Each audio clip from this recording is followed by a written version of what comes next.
Hi there, I'm Andy and welcome to my channel. If you've been watching this channel for a while, then you've probably noticed that I haven't posted anything for a while. Well, this is because I just moved halfway across the world, so things have been crazy over the last few weeks. So this is the first video after quite a long break, but hopefully now I will be posting videos more often, as usual, roughly once a week or so. As usual, of course, if you like those videos, if you find them interesting and helpful, please subscribe to the channel. And also do check out my course, Crypto Like a Pro, and my other content. You can find it all in the description. So this video will be focused just on what's been happening in the crypto space over the last few weeks and what I think will be happening over the coming weeks and months. So first of all, let's start with Bitcoin, as usual really. And over the last month or so I posted the last video somewhere in April, well, we dropped from the highs of around 30K to some points as low as around 26 or so, just under 26. But we recovered quite nicely to around 27.5, 28. However, if you look at this, well, it's quite clear that we are still in a downtrend, at least on a shorter time frame. After this peak we had right here in mid-April, well, we had some lower highs. We had another lower high here, and we keep recording lower lows. Although these two are pretty much exactly the same. So, well, we can assume that this is currently our support level around 25,800 or so. But it will be interesting to see what will happen over the next few days, whether this was a local top and will keep trending down or just going sideways, or whether we will continue going up. But essentially, until we break above those peaks right here, so levels between sort of 29.8 and, well, just over 30K. So let's just call it 30K. Until we break above that, it's fair to assume that we are still in a downtrend. Only once we are above those peaks, well, we can then start talking about potentially this becoming new uptrend, especially if we then go above this peak right here, which was just over 31K. Or potentially we'll be just sort of bouncing up and down in this range, sort of 28 to 31. However, for the time being, it looks like we are still going down, albeit quite slowly. If we then look at ETH, I mean, the price action is slightly different, but broadly speaking, the trend is quite similar. We keep recording lower highs, although there aren't really lower lows. We just sort of hold quite nicely this level of around 1800 or just under that. But we quite clearly have lower highs. So this also remains a bit of a downtrend, although eventually it may, of course, bounce back up. But until, of course, Bitcoin starts moving up, I don't really expect ETH to start going up either. So it's just largely following what Bitcoin is doing.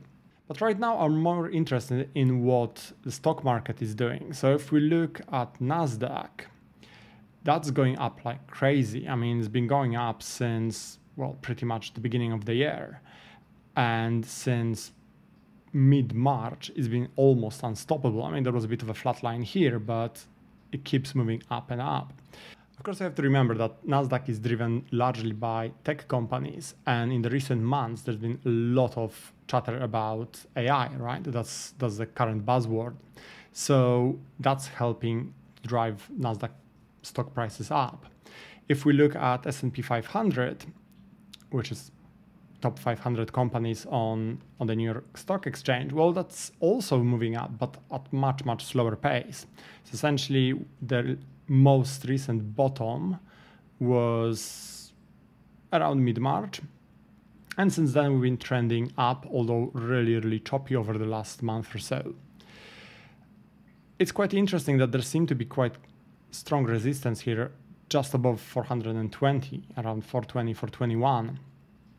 It would be good to break above that level. I was worried that we were rejected here and that will continue a bit of a downtrend, but, well, we bounced back up. But let's see what will happen. I mean, there is a bit of an uptrend here. Slow, but quite clearly an uptrend. But there is still, of course, a risk that this may break down. I mean, economy worldwide is still quite fragile. And if it goes down, then, well, first we'll be looking at this support level just above 400, around 403 or so. Then I would be looking at levels somewhere closer to those levels right here. So probably range of around I would say 380 to 385. If that breaks, then again, I'll be looking probably somewhere. Well, to be honest, if that breaks, then most likely I'll be looking at the extension of this trend line. If we zoom out, this is this huge trend line, which was a massive resistance level from early or late 2021 or early 2022 until, well, early 2023. So for over a year, S&P 500 has been respecting this trend line. So if we now have some major crash, we would expect that it should bounce back from the extension of this trend line, right? Because this used to be major resistance, so it should now become major support level. Of course, well, the later we break down, well, the lower we'll go, right? Because this trend line continues going down. So that would be probably around 360, 370 tops.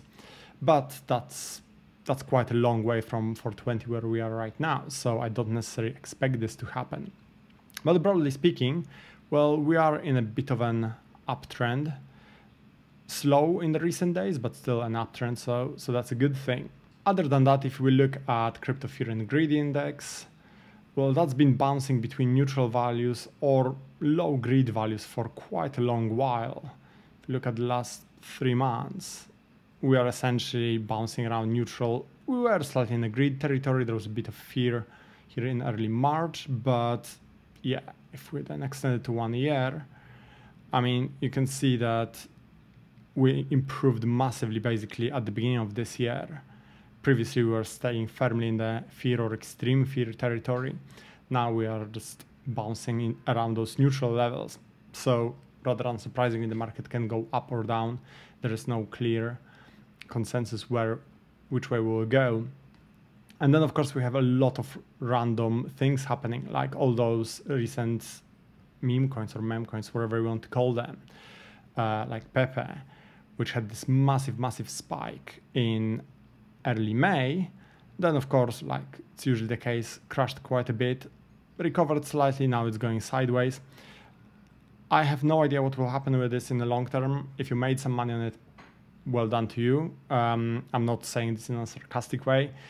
Genuinely, well done. I refuse to trade meme coins of any kind. I tried it a couple of times, got burned. It's pretty much gambling, right?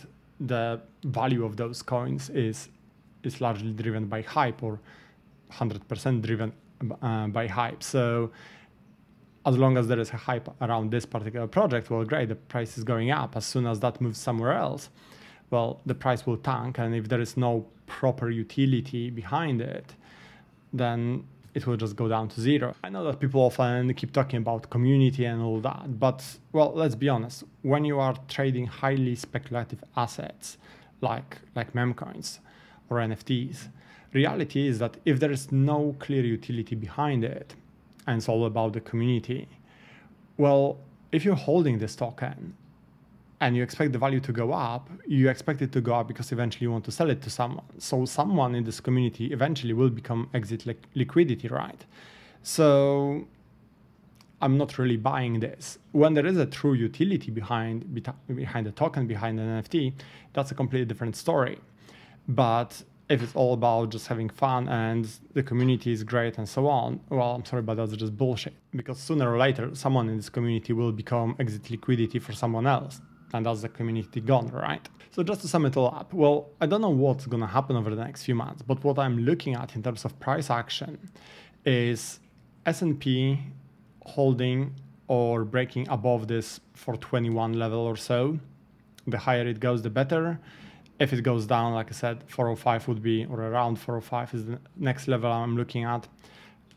If it breaks that, then well, we'll see what's going to happen next. But essentially that 421, that's quite important. It's important that we maintain this uptrend. So that's what I'm looking for here.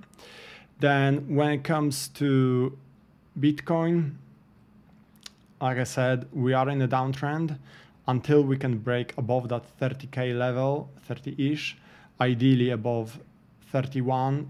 Well, I'm assuming that we are staying in a downtrend, or at best we'll be just sort of chopping between 30-ish and 26k. Of course, if we then break below 26k, well, that's potentially start of a bigger move down. But some people are talking about like the new low for Bitcoin and stuff like that.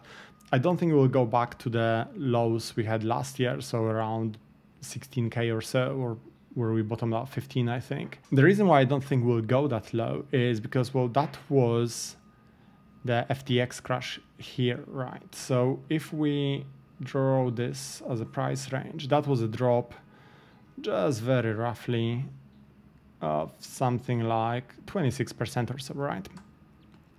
Now, if we were to drop 26% from the current price,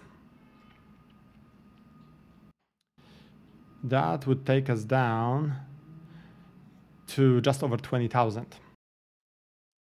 And that would require either prolonged grind down or a massive event like the collapse of FTX for this to happen. Considering everything that happened over the last year and a half, right? The war in Ukraine, inflation going crazy, cost of living just completely spiraling out of control, energy crisis, then a collapse of FTX, all the other collapses we had as well, like what was it, Luna and a couple of others, then banks collapsing at the beginning of this year. I mean, there was a lot happening, right? And yet, well, that was the bottom around 15k. So what would need to happen for the price to drop essentially from around 27, 28k down to or below 15k? So we would need a 50% drop from the current price. I mean, it would take an event of some really epic proportions for this to happen. So I think that's extremely unlikely. It's not impossible, of course, and certainly I don't want to encourage it to happen. I don't want to jinx it, but I think it's extremely unlikely. I think it's possible that we may get down to around 20k or so. Bitcoin is known to be volatile, all of crypto is known to be volatile, but personally, I think that bottom around 15k, that was the bottom of this bear market. It's worth remembering that next year, around March or April, if I remember correctly, we'll have next Bitcoin halving. And of course, historically, whenever we had Bitcoin halving, we had a massive bull run shortly after that. Of course, we never had quite as dire economical situation at the same time, as in like broader economical situation. So of course, it's impossible to predict whether it will happen exactly the same way this time round. But whenever Bitcoin halving happens, well, supply of Bitcoin goes down, so it becomes more scarce, which, well, as it's always the case with any asset, the price goes up. So I do certainly expect that the price of Bitcoin will be going up next year in 2024. And I hope for a big crypto bull run in the second half of 2024 and throughout 2025, possibly into 2026. Until then, I think we'll have a lot of chop, but well, we are already in mid 2023, right? So it's less than a year until we should have some pretty clear bull run. And the important thing is that when that bull run starts, you are prepared for it. You don't want to start learning about crypto or start making a list of what may be worth investing in at the beginning of a bull run. You want to already be ready for that. So I said this many times before, and I will say it again. Well, now is the time to learn about this space. Now is the time to learn about crypto. Now is the time to learn about NFTs, which I'm not talking here about NFTs as trading pictures of animals. NFTs have huge potential as an asset class. Again, that's a separate story, and I think it's definitely worth learning about it. And then, well, there will be a ton of opportunities. And I think one of the biggest sectors will be crypto gaming. At the moment, or up until now, crypto gaming has been pretty rubbish, let's be honest. A lot of games, crypto games or Web3 games, well, they just have a token added to some crappy, unplayable game. But sooner or later, there will be a project which will be absolutely mind-blowing. I don't know what that's going to be, whether that's going to be other side, whether that's going to be something completely different. I have high hopes for other side, but I also think that the first like truly epic Web3 blockchain game is going to be something that's not on the radar right now.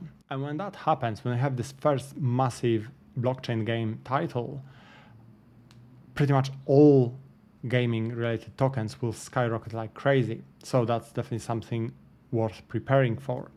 Like I said, we still have a good few months before any of that will happen, but I think it's definitely worth preparing for it now, rather than just thinking, oh yeah, it will happen at some point in the future. And then when it happens, suddenly you have to keep chasing it, because that's exactly the mistake I've made in the previous bull run. I thought, oh, well, I will learn all of this stuff and I will get into it. I mean, I invested in Bitcoin and ETH previously in 2017, but then in the last bull run, 2020, 2021, I was sort of catching up on a lot of the action, and things move so quickly when that bull run starts that you just don't have time for it. When you learn about one thing, when you think you got up to speed, the focus moves on to the next thing, and you just keep constantly chasing something. So you really have to be prepared for it before the whole thing starts. So yeah, that's pretty much it from me now. I hope you enjoyed the video. As always, if you have any questions or any comments, please put them in the comment section. Like I said, hopefully I'll be making those videos now again on a regular basis, once a week or so. And as always, thank you for watching and see you next time. Bye.